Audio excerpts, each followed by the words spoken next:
Bonjour, je vous propose aujourd'hui de partager avec vous des réflexions sur la notion de réseau. Réseau personnel, réseau professionnel, le réseau. Avant, regardons ensemble, si vous voulez bien, la vie. Tout organisme qui n'est pas animé d'un réseau dynamique, solide, est promis justement à stagner, à régresser, à s'appauvrir et à disparaître. La vie est réseau, votre corps est réseau. Qu'il s'agisse de votre système respiratoire, sanguin, digestif, ce ne sont que des organes qui communiquent via des réseaux. En géographie, il suffit de regarder une carte. Ce qui fait la luxuriance d'une région, c'est parce qu'il y a un réseau de fleuves, de rivières. Et quand on regarde les réussites des entreprises, c'est parce que ces entreprises ont su mettre en place des réseaux stables, dynamiques, créateurs de richesses. La vie est faite de réseaux. Donc, en conséquence, nous l'avons compris, chacun d'entre nous, chacun d'entre vous a intérêt à maîtriser les techniques de réseau.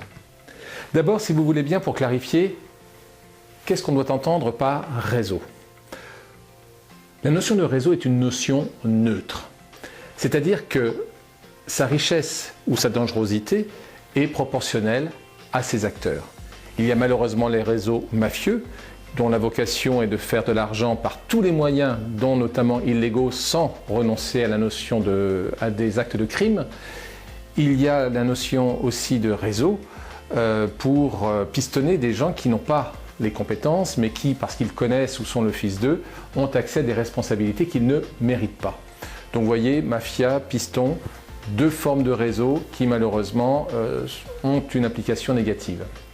Non, nous allons bien sûr nous concentrer sur la notion de réseau créateur de richesse. Et ce qui fait la force et la noblesse d'un réseau, c'est qu'il permet de vous faire grandir en faisant grandir ceux avec lesquels vous avez commerce.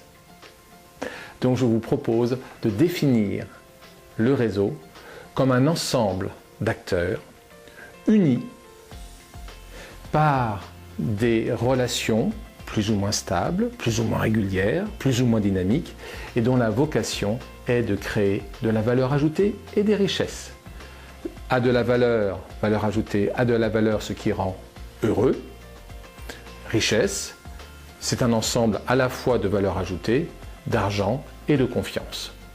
Il n'y a pas de réseau stable sans confiance, sans valeur ajoutée et même sans valeur morale. Quelles sont selon nous les trois valeurs morales qui animent tout réseau honnête et qui mérite de vivre? Nous en distinguons trois donc: la générosité, la loyauté, la solidarité. S'il y a bien une erreur à laquelle dont je voudrais vous témoigner et que je voudrais pour les plus jeunes d'entre vous vous faire éviter, c'est d'essayer d'intégrer un réseau pour votre profit personnel. Non, il faut être généreux. Quand on rencontre quelqu'un, toujours se poser la question: qu'est-ce que je peux faire pour lui de manière directe ou indirecte? La générosité. Bien sûr, la loyauté. Je vous propose cette définition parmi d'autres. La loyauté, c'est tenir ses engagements, c'est dire ce que l'on fait et faire ce que l'on dit, et se comporter envers l'autre comme nous-mêmes nous aimerions que l'on se comporte si on était à sa place. Je m'explique. Tenir ses engagements, c'est la moindre des choses. Et puis également, on peut être amené à connaître, savoir des choses, eh bien on saura être discret et confidentiel. Loyauté, solidarité. En effet, c'est toujours dans les moments délicats, dans les moments difficiles qu'il faut faire preuve de solidarité et que, de facto, votre réseau va être constitué de part et d'autre d'un certain nombre de noyaux très solides avec une haute intensité de respect, d'estime, d'amitié. Être solidaire, surtout dans les moments de haute intensité, malheureux comme heureux. Voilà, générosité, solidarité, loyauté. Grâce à cela, eh bien, votre réseau va prendre une dynamique. Maintenant, il faut quand même le structurer. Quand on regarde les personnes qui réussissent, on s'aperçoit qu'elles ont toutes à l'origine un projet de vie. Qui veut avoir un réseau efficace doit avoir un projet de vie. Et donc, je ne saurais trop vous recommander d'écrire, de manière la plus précise possible, avec la formule de Quintilien que vous connaissez bien, qui, quoi, où, quand, combien, comment, pourquoi. Quel est votre projet de vie à 6 mois, à 1 an, à 2 ans, 5 ans, 10 ans même? Et fort de cela, une fois que votre projet de vie constitue pour vous un désir, un besoin, un objectif, eh bien, vous allez pouvoir vous rapprocher des personnes avec lesquelles vous allez pouvoir construire ce projet. Et ce projet a d'autant plus de chances de se réaliser qu'il est utile au plus grand nombre. Car il ne sert à rien d'avoir un objectif si celui-ci n'est pas conçu pour être partagé avec les autres. N'oublions pas ce commentaire de Talleyrand, plein de richesse.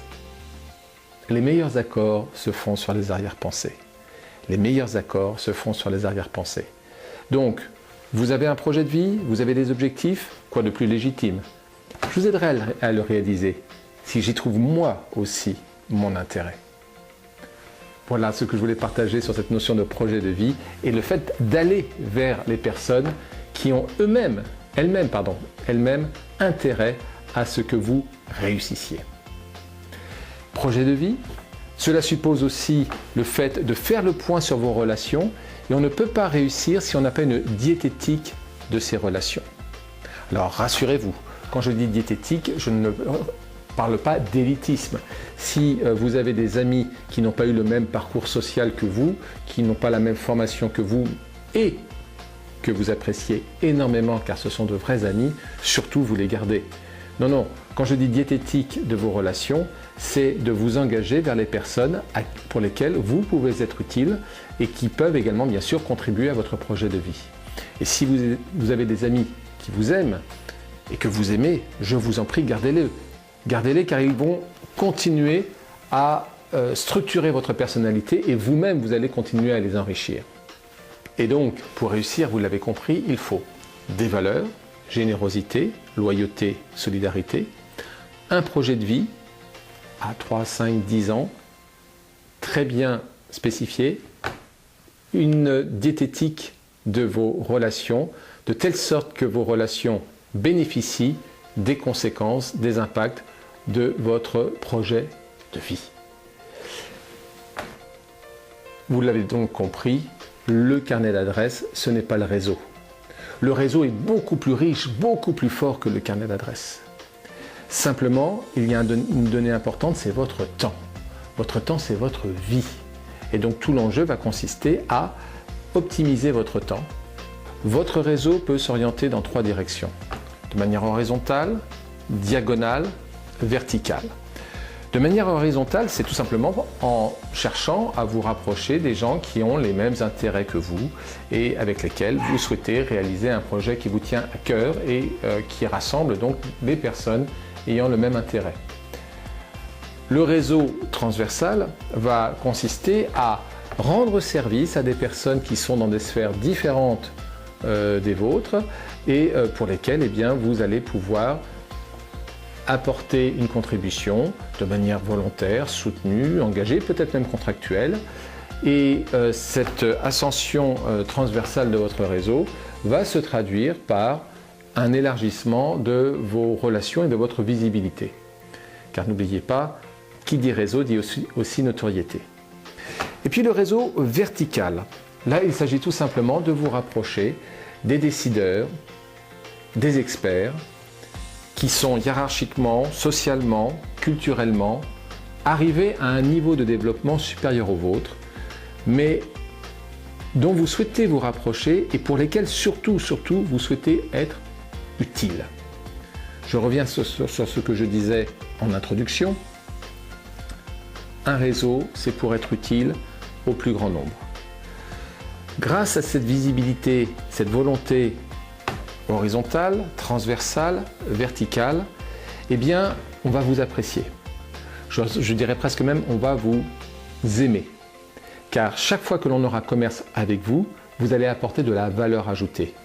Valeur ajoutée aussi bien dans la qualité des interactions, de la convivialité, mais également de l'utilité, de la qualité, dans le fait que vous êtes vous-même une ressource permanente. de manière directe, parce que vous avez des compétences, et de manière indirecte, parce que vous cherchez à mettre en relation ou à faire valoir les projets, les objectifs des personnes avec lesquelles vous avez commerce. Donc, votre notoriété se constitue, votre notoriété vous précède et de facto, vous êtes connu et reconnu comme tel. Et grâce à cela, se créent des liens d'une forte intensité qui fait qu'à un moment donné, vous vous en apercevrez, et j'espère que vous l'avez déjà expérimenté, vous n'avez plus peur de rien. Vous n'avez plus peur de rien car vous savez que vous êtes aimé et vous savez que vous êtes recherché pour ce que vous êtes et pour ce que vous apportez.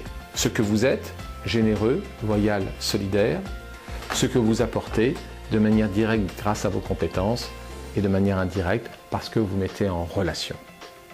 Je terminerai par un point. J'ai dit, on va vous rechercher pour vos compétences.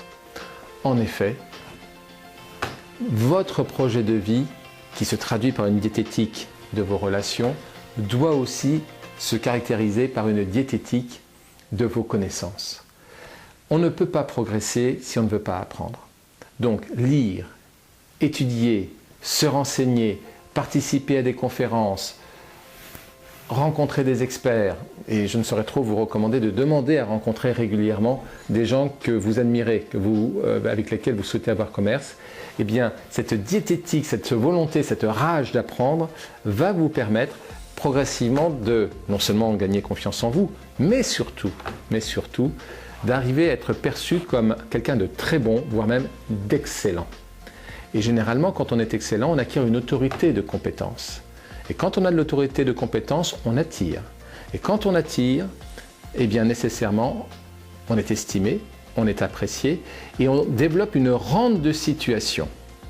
Et cette rente de situation que constitue votre réseau, va permettre de créer des richesses, toujours pour vous, pour vos proches, pour votre entourage, mais également pour tous ceux qui ont intérêt à ce que vous continuiez à développer votre réseau.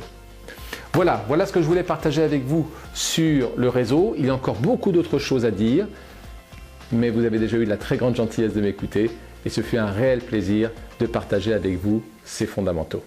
Merci à vous, à très bientôt.